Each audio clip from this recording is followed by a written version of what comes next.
اس کا ہر حکم اس کی طرح بے رحم اور شفاق ہوتا تھا۔ وہ آہستہ سے چلتے ہوئے اس کی طرف بڑھی۔ اس کے قدم جاتے اس کے قریب جاتے وہ رک گئی تھی۔ وہ ہاتھ بڑھا کر اسے اپنی طرف کھینچ چکا تھا۔ عائش کا نازک وجود اس کے چوڑے وجود میں آن سمایا تھا۔ وہ اسے اپنے سینے میں سختی سے بھینچنے ہوئے تھا۔ عائش کی دھڑکنیں زاویار خانزادہ کے سینے میں شدت سے بج رہی تھی۔ اس کا نازک وجود سوکھے پتے کی مانند کانپ رہا تھا۔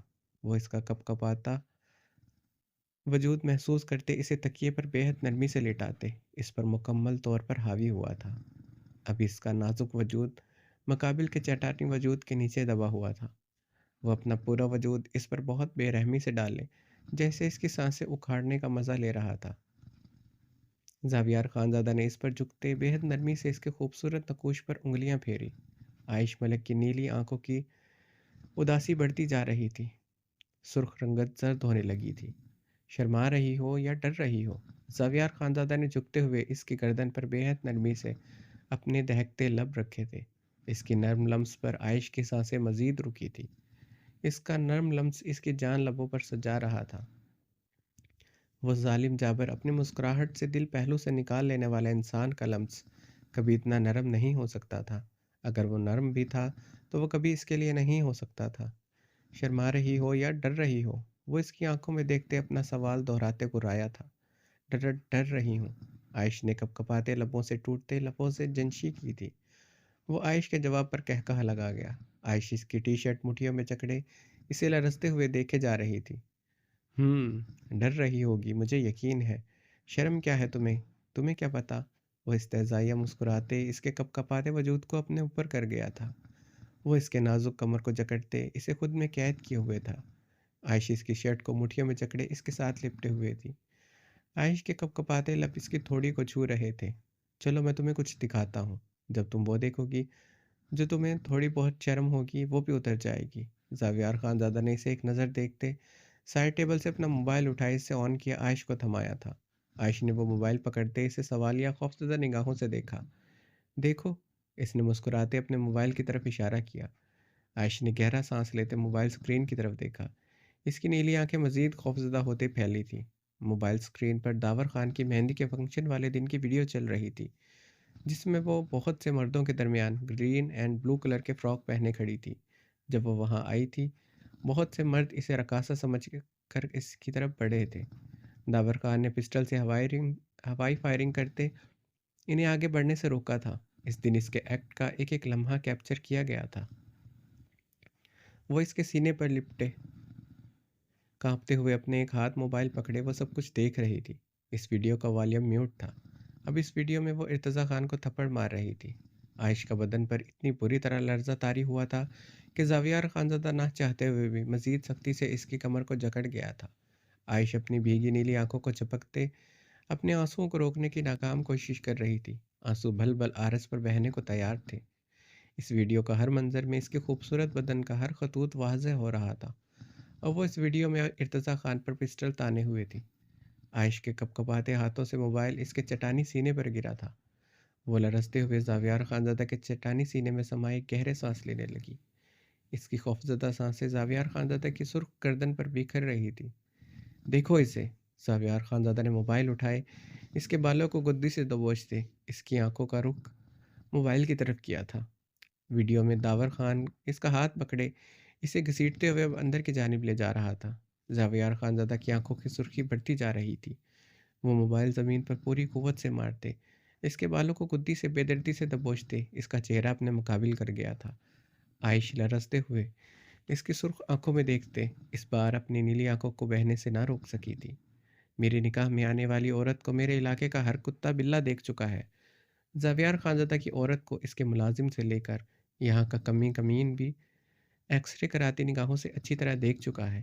وہ اس کی بہتی آنسوؤں پر نگاہیں جمائے دھاڑا تھا۔ عائش بری طرح لرزتے اس کی شرٹ مٹھیوں میں جکڑے ہوئے تھی۔ راہ فرار کا کوئی راستہ نہیں تھا۔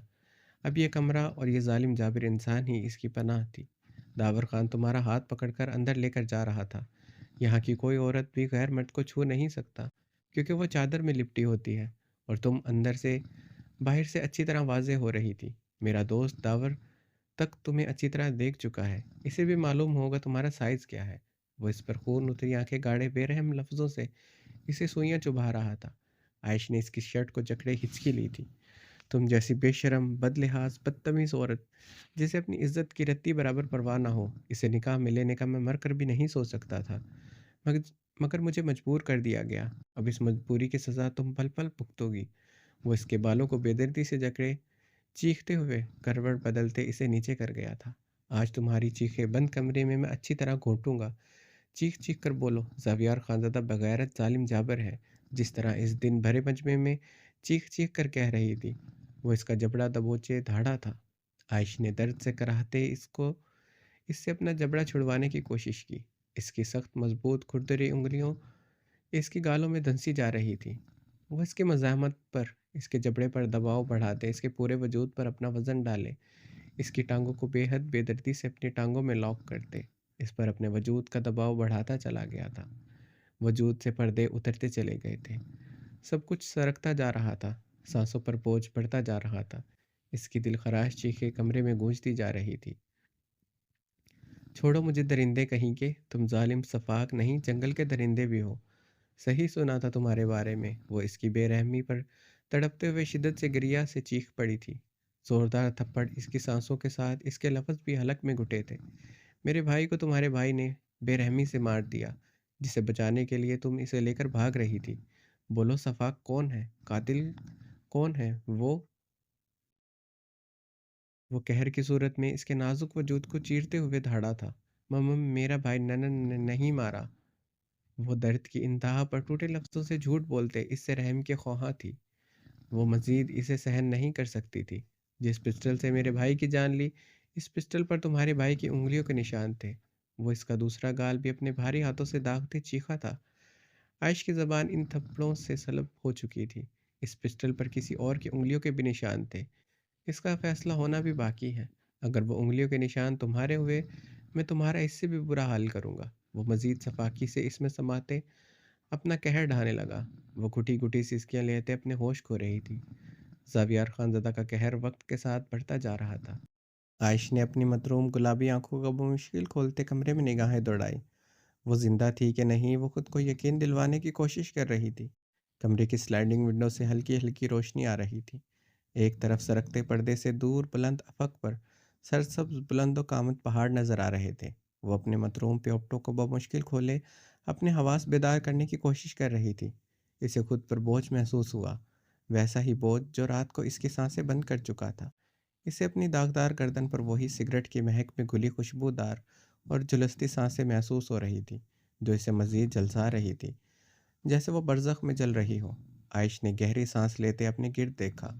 وہ جسم سے سانسیں کھینچنے والا ظالم جابر انسان اسے اپنی باہوں میں لیے گہری نیند سو رہا تھا۔ عائش نے اس کے مغرور نقوش کو بھیگی نگاہوں سے دیکھا اور کرب میں ڈوبی ہچکی لی تھی۔ وہ اپنے تمام وزن اس پر ڈالے اس کی برہنہ کمر کو جکڑے اسے اپنے شکنجے میں لیے ہوئے تھا کہ وہ اس کے نیچے دبی ہوئی تھی۔ وہ اس پر اس طرح حاوی تھا جیسے وہ کسی تکیے کو اپنے نیچے دبوچے ہوئے ہو۔ وہ اس کی بھاری ٹانگ اور بازو جو اس پر رکھے ہوئے تھا، وہ اس کے نیچے دبی ہل بھی نہیں پا رہی تھی۔ عائش نے روتے ہوئے ہچکی لی۔ رات کا درد اذیت بھرا ایک ایک لمحہ اس کی نظروں کے سامنے آیا تھا۔ مقابل کے جاندار تھپڑوں نے اس کے جسم کو داغا تھا، اس کے لیے غلیظ لفظوں کی گالی کی صورت میں اس کی روح کو زخمی کر چکے تھے۔ عائش نے زاویار کے بازو کو خود سے ہٹانے کی کوشش کی، مگر وہ بے بسی سے سسک کر رہ گئی تھی۔ اسے اپنا بدن ایسے محسوس ہوا جیسے کسی چٹان کے نیچے آ کر کچلا گیا ہو۔ اپنے نچلے دبے وجود کو کسمساتے محسوس کرتے زاویار خانزادہ نیند سے بیدار ہوا تھا۔ زاویار خانزادہ نے آنکھیں کھولتے اپنے نیچے دبے برہنہ اور نازک وجود کو دیکھا۔ وہ اس کے بازو کو خود سے ہٹانے کی کوشش کر رہی تھی۔ وہ اسے مزید سختی سے خود میں قید کیے کمبل اچھی طرح خود پر لیے اس کے نازک وجود کو اپنے سینے پر کر گیا۔ عائش اس کے برہنہ سکس پیک چوڑے چٹانی سینے کے ساتھ لپٹے کانپتے ہوئے اس کی گردن میں منہ چھپا گئی تھی۔ وہ جاگ گیا تھا۔ وہ اب بہت بری طرح اس کے حصار میں کانپنے لگی تھی۔ جو وہ رات کو کر چکا تھا وہ اسے مزید سہن نہیں کر سکتی تھی۔ نہ اس کے نازک وجود اور کپ کپاتے کمزور سے بدن میں طاقت تھی۔ وہ اس ظالم جابر انسان کی سختی سہ سکتی۔ زاویار خانزادہ کا بے باک لمس وہ اچھی طرح محسوس کر سکتی تھی، جو اس کی جان لبوں پر سجا رہا تھا۔ زاویار خانزادہ اس کے بالوں کو گدی سے دبوچے، اس کا چہرہ اپنے مقابل کرتے، اس کی نیلی نگاہوں میں اپنی چاکلیٹی براؤن آنکھیں بے باکی سے گاڑ گیا۔ اس کا ایک ہاتھ بہت بے باکی سے اس کی کمر پر سرایت کرتے اسے بے باکی اور استحقاق سے چھو رہا تھا۔ عائش نے زاویار خانزادہ کو التجائی نگاہوں سے دیکھتے سسکی لی۔ ڈرو مت، زاویار خانزادہ کسی انسان کو اس کے صحن سے زیادہ سزا نہیں دیتا۔ زاویار خانزادہ اس کی التجائی نگاہوں کو استہزائیہ دیکھتے مسکرایا تھا۔ عائش اس کے سحر انگیز مغرور آنکھوں میں اپنی بیگی آنکھیں گاڑے، اس کے مضبوط سکس پیک والے سینے پر موجود براؤن بالوں کو اپنی کپکپاتی مٹھیوں میں جکڑ گئی تھی۔ مجھے پورا یقین ہے تم پر میرا ہاتھ کم سے کم اٹھے گا اگر تمہاری زبان اسی طرح منہ کے اندر رہی۔ وہ اس کا نیلا انگلیوں سے وہ اس کا نیلا انگلیوں سے ثبت گال بہت نرمی سے اپنی انگلیوں سے تھپ تھپا گیا تھا۔ جب جب میرے پاس ہو تو اپنی بے پناہ خوبصورتی نیلی آنکھوں سے بات کر لینا، میں سمجھ جاؤں گا۔ زاویار خانزادہ نے اس کی نیلی آنکھوں کو بہت گہری نگاہوں سے دیکھا، جو بے پناہ خوبصورت تھی۔ ان میں اتری اداسی اور گلابی پن ان آنکھوں کو مزید خوبصورت بنا رہا تھا۔ وہ ایک ٹک اسے دیکھے جا رہی تھی۔ وہ رات سے اس سے کافی ڈر رہی تھی۔ وہ سمجھ گیا تھا مقابل کا دہشت کھانا بنتا بھی تھا۔ وہ اپنی دہشت سے واقف تھا۔ پوری جی جان لگا کر اس نے اس نازک وجود پر اپنا قہر اتارا تھا۔ میرے قریب رہتے تمہیں کرنا بھی کیا ہے؟ صرف جی جی کرنا ہے تو ایک کام کرنا، اپنی آنکھیں، ان کی گنیری پلکوں کو صرف ہلا دیا کرنا۔ زاویار خانزادہ نے اس کی پلکوں کو بے حد نرمی سے چھوا، جن پر شبنم کے قطرے ٹھہر گئے تھے۔ وہ ایک ٹک اسے اداسی سے دیکھے جا رہی تھی۔ وہ نرم ہوتے کب سخت ہو جائے اس کا نازک دل ڈر رہا تھا۔ رات کو بھی وہ پہلے ایسے ہی نرم تھا۔ چلو شاباش، ہلا کر دکھاؤ۔ زاویار خانزادہ نے اس کے نچلے زخمی ہونٹوں کو اپنی انگلی کے پور سے بے حد نرمی سے چھوا۔ عائش نے سسکی لیتے جلدی سے اپنی گھنیری پلکوں کو جنشی دی۔ عائش کے ایکٹ پر زاویار خانزادہ کا قہقہا گونجا تھا۔ عائش ڈرتے ہوئے اس کی گردن میں منہ چھپا گئی۔ وہ بے حد بے دردی سے اس کی کمر کو اپنی مٹھی میں جکڑے ہوئے تھا۔ اس کا پور زاویار خانزادہ کی شدتوں سے زخم خوردہ تھا۔ اس وقت وہ مقابل کے سانسوں سے بھی خوفزدہ ہو رہی تھی۔ عائش کے دل کی دھڑکنوں کو اپنے سینے میں بجتے محسوس کرتے زاویار خانزادہ اسے بے حد سختی سے خود میں بھینچے اس کی نازکی کو اپنے چٹانی سینے سے مس کرنے لگا۔ جانتا ہوں تم مجھے مزید سہن نہیں کر سکتی، میری بے حد نازک خوبصورت بیوی۔ وہ اس کے کان میں سرگوشی کرتے اس کے نازک وجود کو اپنے نیچے کر گیا تھا۔ زاویار خانزادہ نے اس کی طرف گہری بے باک نگاہوں سے دیکھا۔ اس کے پورے بدن پر اس کی شدتوں کے گہرے نشان تھے۔ اس کا چہرہ زرد اور نیلا تھا۔ دونوں آرس پر اس کے پانچوں انگلیوں کے نشان اچھی طرح ثبت تھے۔ اٹھو شاور لو، تمہارا کچن کا سارا کام کرنا ہے تمہیں۔ اب سے سارا کچن تمہارے حوالے۔ وہ بے حد بے رحمی سے مسکراتے ہوئے اسے اپنی پناہوں سے آزاد کرتے خود پر کمبل اوڑھ گیا۔ عائش نے بمشکل اٹھتے ہوئے زمین سے اٹھائے اپنے کپڑے پہنے۔ وہ اس دوران تکیے پر سر رکھے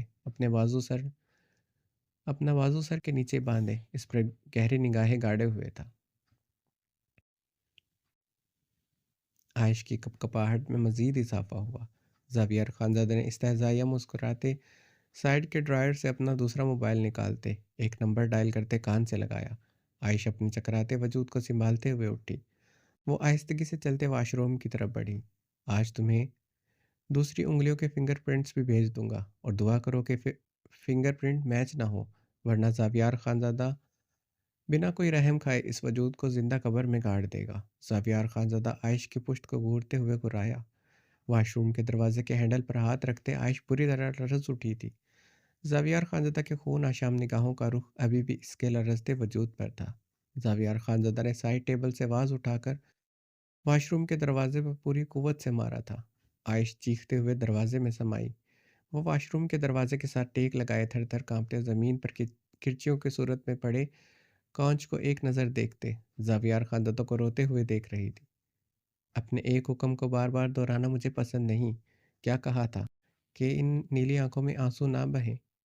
زاویار خانزادہ عائش کے تھر تھر کانپتے وجود کو دیکھتے حلق کے بل دھاڑا۔ عائش نے جلدی سے اپنے آرس سے بہتے آنسو بے دردی سے صاف کیے۔ یہ پہلی دھاڑ تھی جو بے حد جاندار تھی۔ عائش کو اس دھاڑ پر کمرہ اپنے بدن کی طرح کمرہ بھی لرزتا محسوس ہوا۔ ڈرو مت، میں کبھی تمہیں اس طرح زخمی نہیں کروں گا۔ میرا طریقہ واردات اور طرح ہوگا جو اس سے بھی زیادہ بے درد ہوگا۔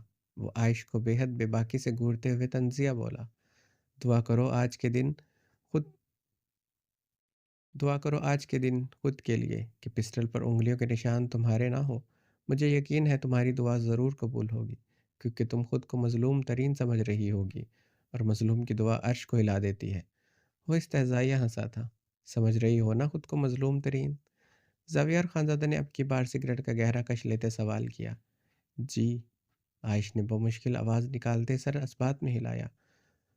اور میں تمہارے نزدیک ظالم ترین ہوں؟ اس نے ایک اور سوال کیا۔ رات کی طرح کا یہ سوال بھی اس کی جان نکال رہے تھے۔ جی، عائش نے سسکاری لی۔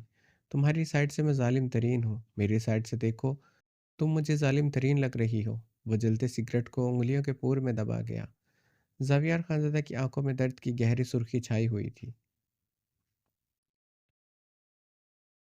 کہانی جاری ہے، اس کا بقیہ حصہ آپ اگلی قسط میں پڑھیں گے۔ اور اگر آپ کو یہ کہانی اچھی لگی تو اسے لائک کریں، اپنے دوستوں کے ساتھ شیئر کریں، اور ہمارے چینل کو ضرور سبسکرائب کریں۔ ملتے ہیں اگلی قسط میں۔ اپنا بہت سارا خیال رکھیے گا۔ اللہ حافظ۔